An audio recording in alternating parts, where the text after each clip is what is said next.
Hello friends, once again welcome to Krishi verse. और ये हमारे एग्रीकल्चर सुपरवाइजर की जो प्रीवियस ईयर की पेपर सीरीज चल रही थी उसका 12th पार्ट है। 11 पार्ट हम ऑलरेडी अपलोड कर चुके हैं, जिसके अंदर हमने 2023 का पेपर सोल्व करा दिया है, 2021 का करवा दिया है और अभी हम 2018 का जो हमने 35 क्वेश्चन तक हमने सोल्व करवा दिया था, तो उसके आगे के क्वेश्चन हम सोल्व कराने वाले हैं और आज हम 55 क्वेश्चन तक के सोल्व करवाएंगे। तो आपको आगे भी अगर सॉल्यूशन चाहिए तो आप हमारे चैनल को फॉलो कर सकते हैं, हमें सब्सक्राइब कर सकते हैं और पुराने वीडियोस भी आप देखें, आपको उससे काफ़ी हेल्प मिलेगी। तो चलिए शुरू करते हैं आज का वीडियो। 36 नंबर का क्वेश्चन है। 36 नंबर के क्वेश्चन में हमसे पूछा है कि लवणीय मृदाओं को किस विधि से सुधारा जा सकता है। ठीक है, तो देखिए लवणीय मृदाओं को सुधारने के लिए निस्पंदन विधि का यूज़ किया जाता है, यानी कि लीचिंग का।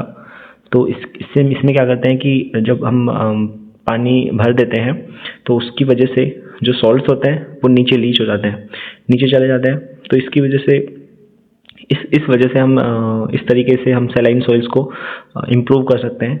बाकी जो पाइराइट और जिप्सम के एप्लीकेशन के द्वारा हम क्षारीय मृदाओं को ट्रीट करते हैं और जो लाइम एप्लीकेशन है वो अम्लीय मृदाओं को ट्रीट करने के लिए काम में आती है। इसके बाद में क्वेश्चन नंबर 37 है। क्वेश्चन नंबर 37 में पूछा है कि जलवायु परिवर्तन से क्या अभिप्राय है। देखिए जलवायु होती है कि लंबे टाइम में जो मौसम में बदलाव होता है उसको जलवायु परिवर्तन बोलते हैं। तो इसका जो आंसर हो जाएगा वो हो जाएगा ऑप्शन नंबर डी। और जो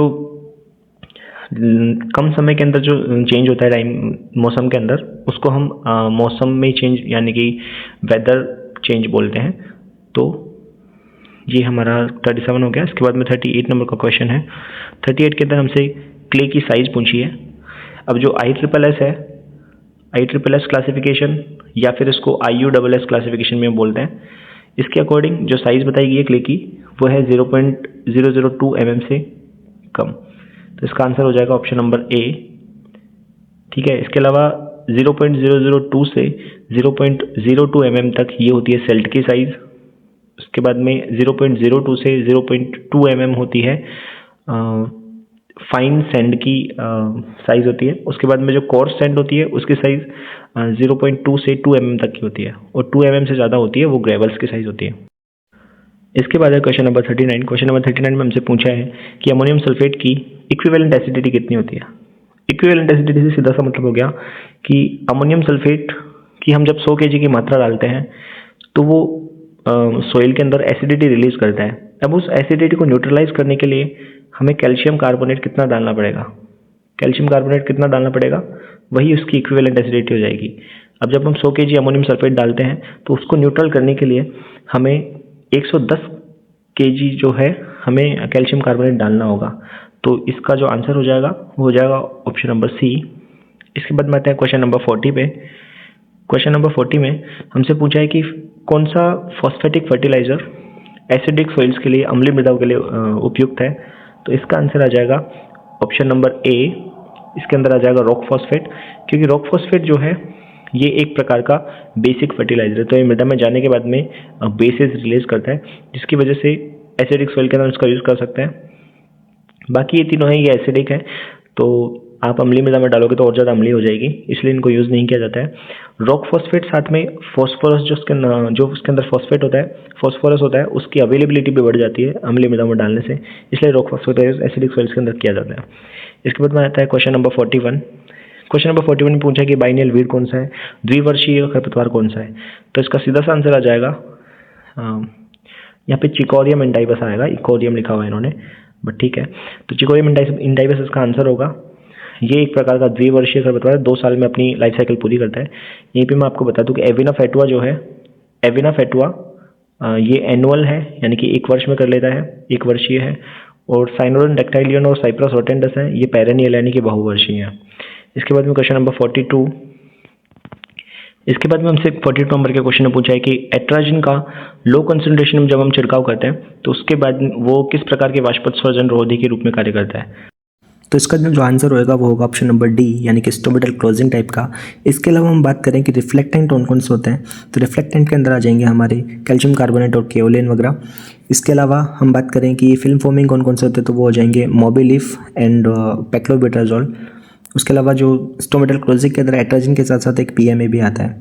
ठीक है, और जो ग्रोथ रिटार्डेंट है उसके अंदर CCC यानी कि साइकोसिल आता है। ओके। क्वेश्चन नंबर 43 में हमसे पूछा है कि कौन सा केमिकल डोरमेंसी ब्रेक करने के लिए काम में आता है आलू की। तो इसका सीधा सा आंसर आ जाएगा थायोयूरिया। इस थायोयूरिया को हम 1% कॉन्सेंट्रेशन में यूज़ करते हैं तो हम आलू की जो डोरमेंसी है वो ब्रेक कर सकते हैं। इसके बाद में which of the following type of fertilizer mostly exported from our country. तो भारत विदेश में निर्यात करता है, ऐसा कौन सा फर्टिलाइजर है तो भारत विदेश में निर्यात करता है। तो वो हो जाएगा पोटेशियम फर्टिलाइजर, क्योंकि ये फर्टिलाइजर्स जो पोटेशियम फर्टिलाइजर्स हमारे होते हैं ये हमारे इंडिया में काफ़ी होते हैं, तो इसको हम एक्सपोर्ट करते हैं बाहर। Number 45 perfect percent sulphur in ordinary superphosphate. Superphosphate के अंदर सल्फर कितना होता है तो इसका आंसर आ जाएगा ऑप्शन नंबर बी यानी कि 12।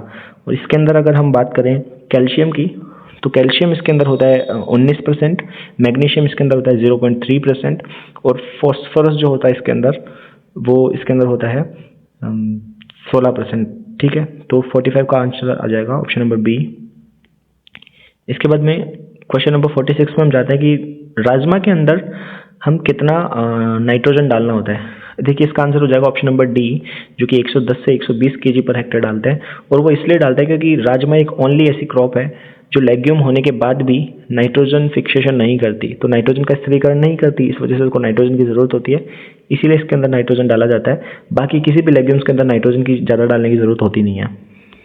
इसके बाद में क्वेश्चन नंबर 47 है ब्राउन मैन्यूरिंग। अभी ब्राउन मैन्यूरिंग क्या होती है। ब्राउन मैन्यूरिंग ऐसा होता है कि जो राइस हम करते हैं, राइस की बुआई के साथ में हम उसके अंदर ये फॉडर जो क्रॉप्स होती है यानी कि सनई हो गया, ढेंचा हो गया, उसके सीड्स भी डाल देते हैं, उसकी इंटरक्रॉपिंग भी उसके साथ में कर देते हैं। और फिर जब वो 20 से 25 दिन जब वो फ्लावरिंग स्टेज में होती है तो हम किसी भी वीडीसाइड का यूज़ करके हम उसको उस क्रॉप को नष्ट कर देते हैं। और जब क्रॉप नष्ट होती है उसके बाद में वो ब्राउन कलर की दिखाई देती है, इसी वजह से इसको ब्राउन मैन्यूरिंग बोलते हैं। और जब उसी का मल्च बना दिया जाता है या फिर उसी को मिट्टी के अंदर दबा दिया जाता है तो उसी की वजह से जो है न्यूट्रिएंट्स भी प्रोवाइड होते हैं, तो नाइट्रोजन मिलता है सॉइल के अंदर। तो इस वजह से ये ब्राउन मैन्यूरिंग यूज़ की जाती है और ये डायरेक्ट सीडेड राइस के अंदर यूज़ की जाती है। इसके बाद में क्वेश्चन नंबर 48 आएगा। क्वेश्चन नंबर 48 के अंदर हमसे पूछा है कि 1 हेक्टेयर सेंटीमीटर बॉर्डर कितना होता है। तो इसका सीधा सा आंसर आ जाएगा, ये हो जाएगा ऑप्शन नंबर सी। ठीक है, इसको मैं एक्सप्लेन कर सकता हूँ वैसे, बट अभी वीडियो लंबा हो जाएगा इसलिए ठीक है 48 नंबर हो जाएगा इसके अंदर सी। क्वेश्चन नंबर 49 की हम बात करेंगे। क्वेश्चन नंबर 49 में एक्सिलरी बर्ड्स जब शूट में चेंज होते हैं तो ऑब्वियस सी बात है इसको बोलते हैं ब्रांचिंग। इसका आंसर हो जाएगा option number A. Question number 50 इसके अंदर हमसे पूछा है कि संकुल मक्का कंपोजिट जो मेज होता है उसके प्रमाणित बीज की दूरी की न्यूनतम पृथक्करण दूरी कितना होनी चाहिए, आइसोलेशन डिस्टेंस कितना होना चाहिए हमसे पूछा है। तो कंपोजिट मेज के अंदर मैं आपको बता देता हूँ, इसका आंसर तो हो जाएगा ऑप्शन नंबर बी। कंपोजिट मेज का जो फाउंडेशन सीड होता है उसके लिए चाहिए होता है आपको कितना, 400 मीटर की दूरी चाहिए होती है फाउंडेशन सीड के लिए। और सर्टिफाइड जो सीड होता है कंपोजिट मेज का उसका 200 मीटर होता ही है। उसके अलावा जो सर्टिफाइड ना हो, जो कंपोजिट ना हो, मेज नॉर्मल हो, तो मेज के अंदर 300 मीटर चाहिए होता है सर्टिफाइड सीड के लिए डिस्टेंस। और जो फाउंडेशन सीड होता है उसके लिए चाहिए होता है आपको 600 मीटर का डिस्टेंस। तो क्वेश्चन नंबर 51 पे चलते हैं। क्वेश्चन नंबर 51 में हमसे पूछा जियामेज इवर्टा। देखिए जियामेज इवर्टा जो है वो पॉपकॉर्न का नाम है। ठीक है, इसके अलावा स्वीट कॉर्न की हम बात करें तो जियामेज सैकेरेटा, वैक्सीकॉर्न को बोलते हैं जियामेज सेरेटिना और सॉफ्ट कॉर्न को बोलते हैं जियामेज एमाइलेसिया। तो इसका आंसर हो जाएगा ऑप्शन नंबर बी।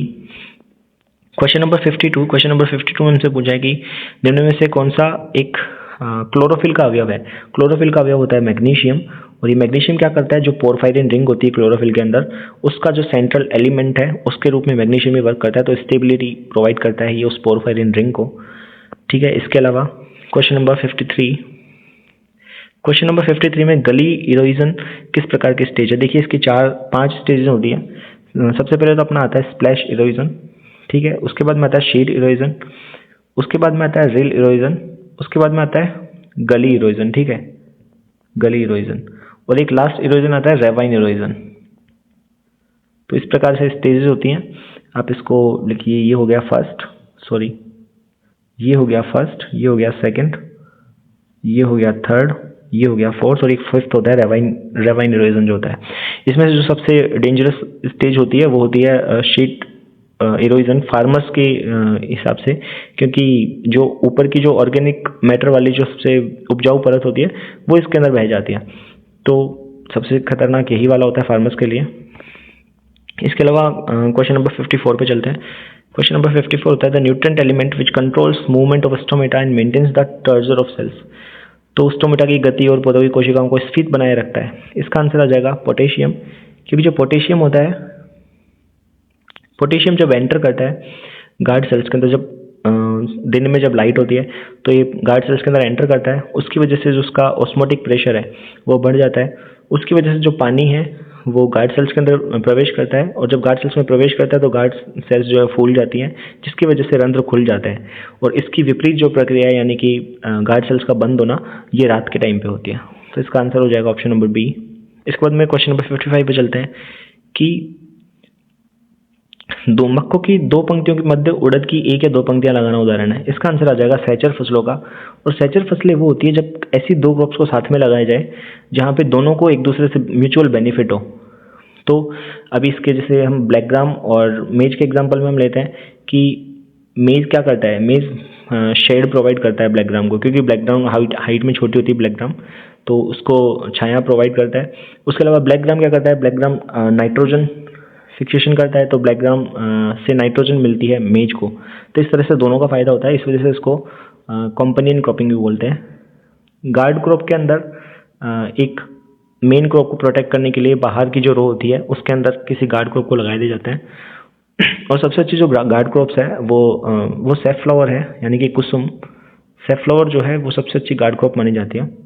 इसके अलावा स्ट्रिप क्रॉप के अंदर तो अल्टरनेट रोज के अंदर लगाते हैं, एक रो के बाद एक रो छोड़ के, इस तरह से क्रॉप्स को लगाया जाता है। और मल्टी टियर क्रॉपिंग के अंदर अलग अलग हाइट की जो क्रॉप्स होती हैं उनको एक क्रम में लगाया जाता है। सबसे पहले इन्होंने कोकोनट लगा दिया, उसके बाद में इन्होंने कोई मिडिल लेयर वाली कोई भी लाइक बनाना हो गया, बनाना लगा दिया, और लास्ट में कोई भी स्पाइसेस वाली क्रॉप जैसे कि टर्मरिक हो या फिर जिंजर हो वो लगा दिया। तो इसको मल्टी टियर क्रॉपिंग बोलते हैं। इस क्वेश्चन का आंसर हो जाएगा कंपेनियन क्रॉप। तो इसी तरह हमने 55 क्वेश्चन तक हमने कंप्लीट कर लिए हैं। आगे के क्वेश्चन और आगे के पार्ट्स में डालते रहेंगे, तो मेक श्योर कि आप हमारे चैनल को सब्सक्राइब करें, वीडियो को लाइक करें, और अगर आपको किसी भी तरह की क्वेरीज हो तो आप हमें कमेंट में पूछ सकते हैं या फिर हमें हमारे व्हाट्सएप चैनल को ज्वाइन कर सकते हैं, जिसका लिंक जो है डिस्क्रिप्शन में दिया हुआ है। Thanks for watching.